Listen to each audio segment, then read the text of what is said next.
धर्मशाला BJP महामिश्रण पर्व अनुष्ठित हो जाइछि। निर्वाचन मंडलीर 54टी पंचायतरू 40 रु ऊर्ध्व बीजेडी सरपंच और 40 जन समिति सभ्य जोगदे बीजेपी विधायक हिमांशु शेखर साहू को फूलगुच्छ दे मिसिथिले एवं बीजेडी राज्य उपसभापति कृष्णचंद्र राउत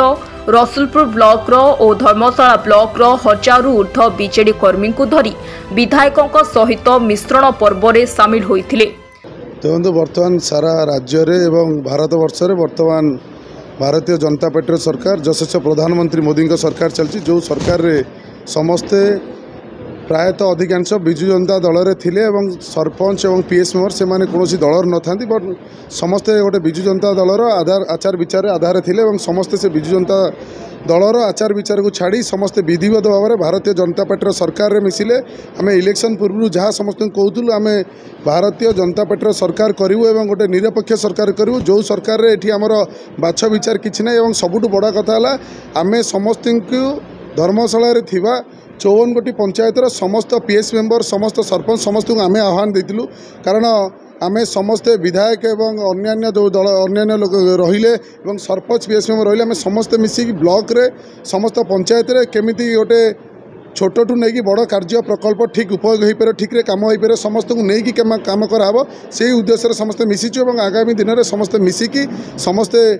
धर्मशाला केमती सर्वांगीन उन्नति हो से कार्य करूँ। आउ गोटे कथा आपन कहीदे विगत दिन में जो मैंने पीएस मेंबर होते मुझे सीधा सीधा कहूँ आज्ञा से केवल गोटे दिन नि जाए केवल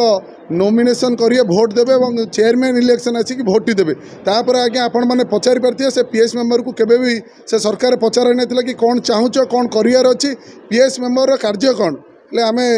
समस्त को यही भरोसा दूचे गोटे पीएस मेंबर कौन मूल्य अच्छी से ब्लॉक निश्चयता मूल्य जापर एवं आपण मैंने समस्त सरपंच को पचारि पारे धर्मशाला 54 गोटी पंचायत सरपंच को से माने विगत दिन में गोटे सरपंच भैल्यू कौन गोटे सरपंच काम कौन मिछ डिक्लेयर करदे सरकार रे गोटे सरपंच पावर हूँ कलेक्टर पावर आपण मैंने पचारतु गोटे सरपंच आज्ञा गोटे चपरासी पावर भी देते बिना सिग्नेचर बिल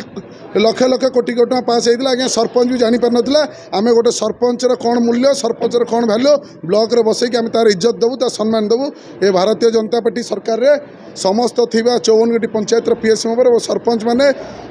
खुले आम एवं सेमाने खुला हृदय रे एवं ट्रांसपेरेंसी रे समस्ते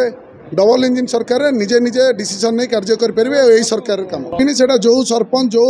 पीएस मेंबर सेटा सेमानकर काम पंचायत समिति मो काम ने पंचायत में सेमान काम आगामी दिन में से कहे कि कौन कले ठीक है कौन ना ठीक है से डिसीजन जा मो डिसीजन से निश्चय निश्चय आज्ञा आम 54 गोटी पंचायतर समस्त सरपंच पीएस मेंबर समस्त जोगाजोग अच्छु आज अधिकांश लोक आसी आगामी दिन समस्ते आसवे हेले जो प्रश्नटी आप मत पचारे पंचायत समितिर अध्यक्ष कौन हम कौन न हम यहाँ पूर्ण